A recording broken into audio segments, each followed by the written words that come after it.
Good morning. Welcome to Walking Boxing. It is Wednesday, June the 11th, 2025. And another brisk morning this morning, but beautiful and sunny. Great day. Lot going on this week, of course. We'll get to a fair bit of that in a sec. Some news announcements, but firstly, on this day, we'll go back to 1930. Where Germany's Max Schmeling won the world heavyweight title, defeating Jack Sharkey by fourth round disqualification. It was due to a low blow, and also became the first boxer ever to win the title by disqualification. There you go, eh? And of course, those epic fights with Joe Louis back in the day, 1930, long time ago. What's that, 95 years ago? Crazy.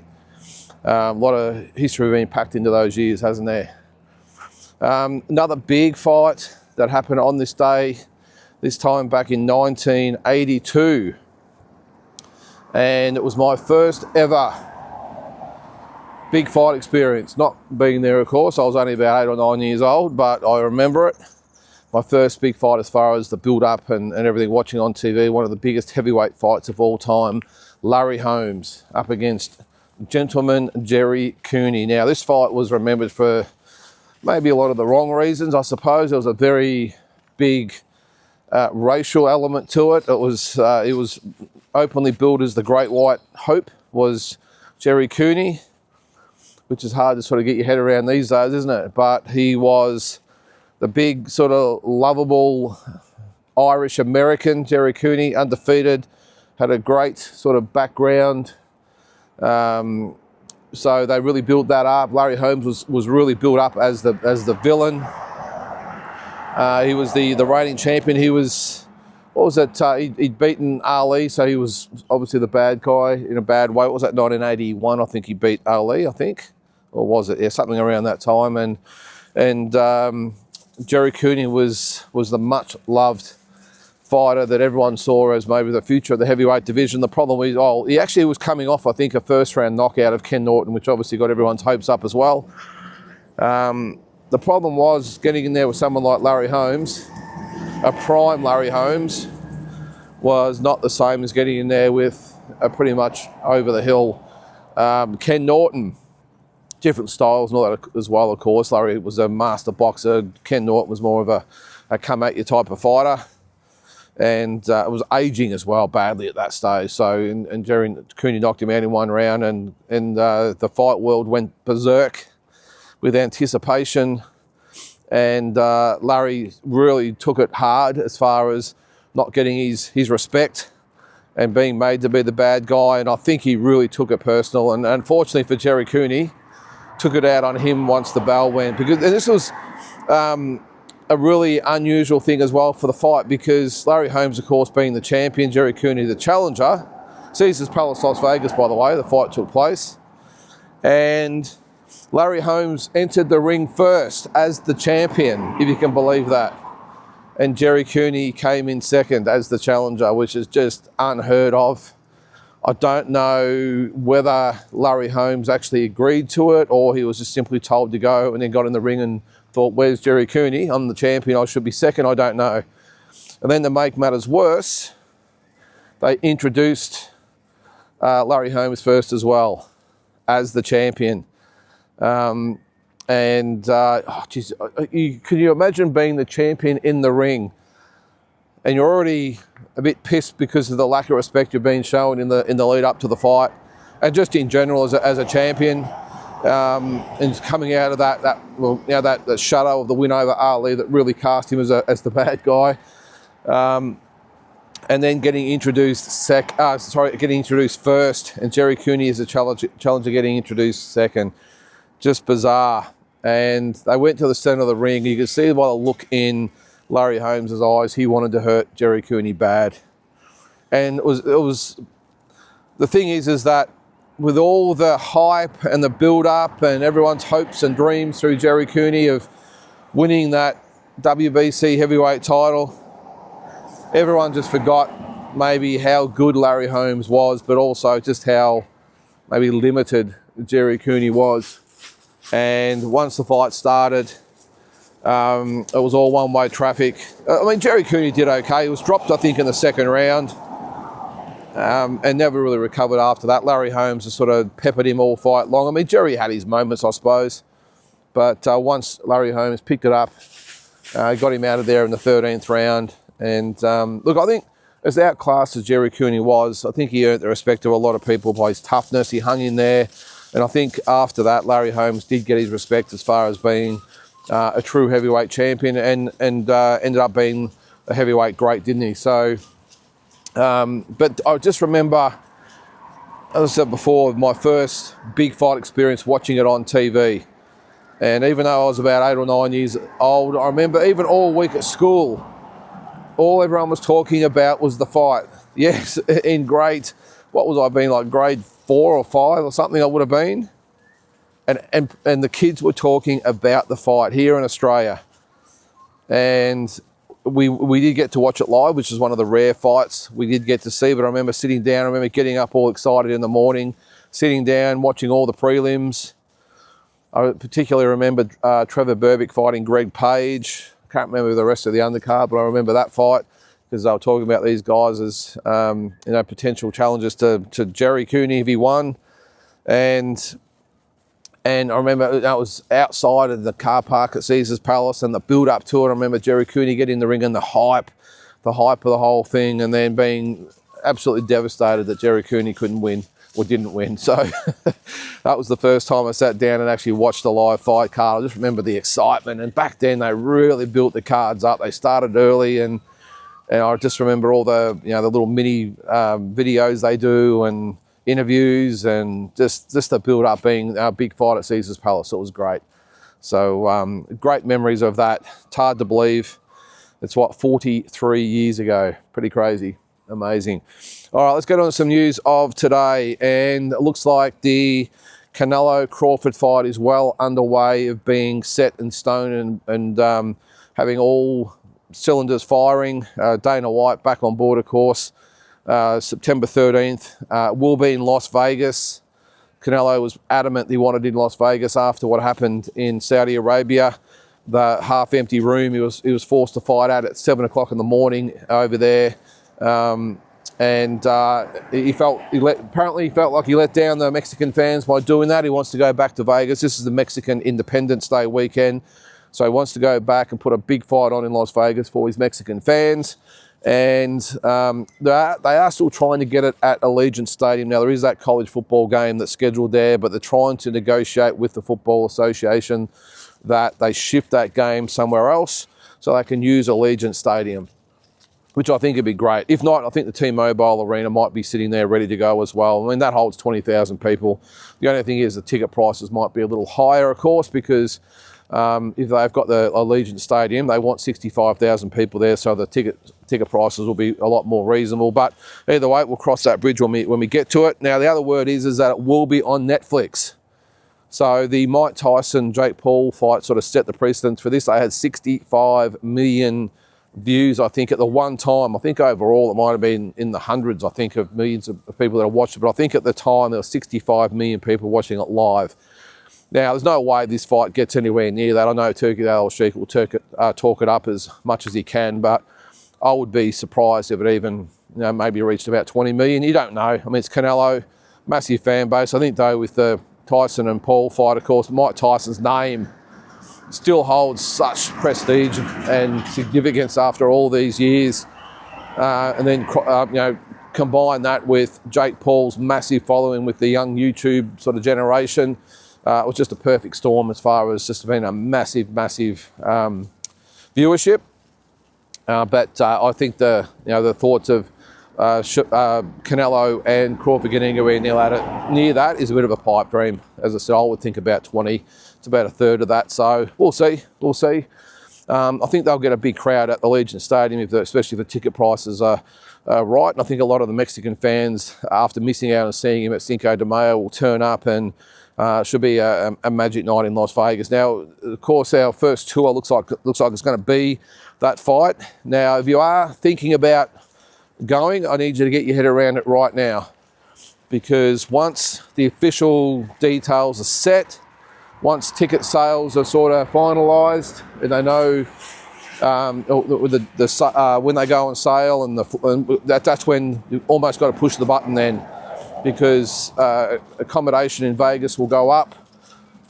Flights tend to fluctuate a little bit as well, so there will be a window that I'll put up that you'll need to let me know. Now, again, just a ballpark, you're looking between $5,000 and $6,000. That'll include your airfares from Melbourne. I'm pretty sure we'd have to work out if you're coming from interstate, but that includes airfares, accommodation, 6 nights accommodation, by the way, and the fight ticket. And again, I can't give you a guaranteed price at the moment because we don't know what the fight tickets are going to cost. So that's probably the one thing. But if you sort of budget now for about $5,000 to $6,000, plus your own spending money, of course, gambling money, all that sort of stuff, that's on you. But as I said, I need you to start sort of thinking about it now, having a good talk to the lovely, and starting to make your plans, because when I push the button, it's gonna have to happen pretty quickly. So I'll let everyone know as soon as I know. But yeah, so that looks like it's set September the 13th in Las Vegas, and Allegiant Stadium on Netflix. Should be fantastic. I did see a little bit of vision of Terence Crawford training yesterday. I can't believe all the hoo-ha about, oh geez, he looks slow and he looks cumbersome and he looks lazy. It's probably the first training session he's done for the fight. And believe me, you know, when you first start training, once you've been out for about 10 months, when you first start training back after 10 months, you're going to be a little bit slow and a little bit lethargic, I suppose. You've got to ease into it. This would just almost be his pre-camp, really. This is just him just rolling the arms over and starting to get a little bit of blood circulating through the body again. This is all this would be. I can't believe people saying, oh, look how slow he looks, and you know, Canelo's going to kill him, he can't move. I mean, relax, guys, he'll be fine. He'll be fine. The good thing is he doesn't have to worry anything about weight. All he's going to be worrying about is, or concentrating on, is the movement and the speed and the combinations, all that sort of stuff, and the game plan to beat Canelo. So I think he'll be okay. It should be a great fight, and the build-up should be awesome. It'll be interesting to see when they do the official press conference to announce it. I'm sure once the details of the fight are set in stone as far as where it's going to be and everything else, I think because that seems to be the only stumbling block at the moment, doesn't it? So once I think that's decided and locked in, that's when we'll see the press conference. All right, so George Kambosos in the States at the moment, New York. I did see he is, or was, at the top of, I think it's the Empire State Building. They do all the face-offs up there. It looked a little bit jittery up there, did George Kambosos. The reason I say that is because that's exactly the way I would look if I was at the top of the Empire State Building. Just a little bit nervous up there. I'm not a big one for heights, and I could sort of see that George was smiling and doing his thing, but I'm not quite sure he likes his heights, does George Kambosos. I could just see by his body language. But good to see the fight starting to get a little bit of traction. And Hitchens called Kambosos a D-grade fighter. Can you believe that? This is coming from a guy who's only had sort of one significant win in his career. I know that's obviously the gamesmanship at the moment. They're getting George's head, but I'm sure George will give as good as he gets. But look, I'm looking forward to the fight, actually. We're going to put it on at the pub, by the way, if you're in the Bendigo area, from 11. Now, the card starts at 9, but the main event probably, I don't think, will be on between sort of 12 until about 12:30. So we're going to open the doors at 11 o'clock. Should get the last prelim fight, and then the main event after that. So it's free of charge. Come on in, grab a pie and a schooner and watch the fight. It should be a really good day. And I'll give them more a bit of a preview of that sort of in another couple of days, but just before the fight. But yeah, so hopefully George gets the job done over there. Now, another fight that's probably not doing big things at the moment, or the card, excuse me, I just wipe my nose, is the Belunga Shiraz and Stevenson Zapata fight. Now, I've got my tickets to it. I'm ready to go. I've got actually a really good ticket. Good prices, actually. So a lot better than the Pacquiao Barrios and Zoo Fondora card, I can tell you. But I looked yesterday. I did read an article that ticket sales were lagging. I thought, well, they tend to just sensationalise these things sometimes, the reporter. So I jumped on Ticketmaster, I think it was. And I would say about 90% of the tickets are still for sale. I jumped on the first day. That's just me. I just have to do it, get in, get the seat that I want. I've got to have a specific seat. I've got to have an aisle seat. and I've got to be in a sort of certain pocket. I'm very particular. Same as when I fly on a plane. I've got to have the right seat. That's why I get in so early.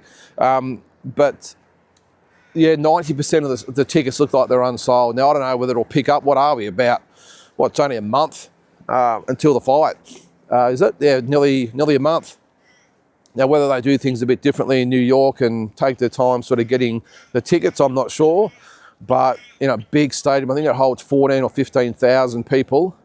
That's going to seem very, very lonely in there. There's only a couple of thousand people that actually buy tickets. I'm sure it'll pick up.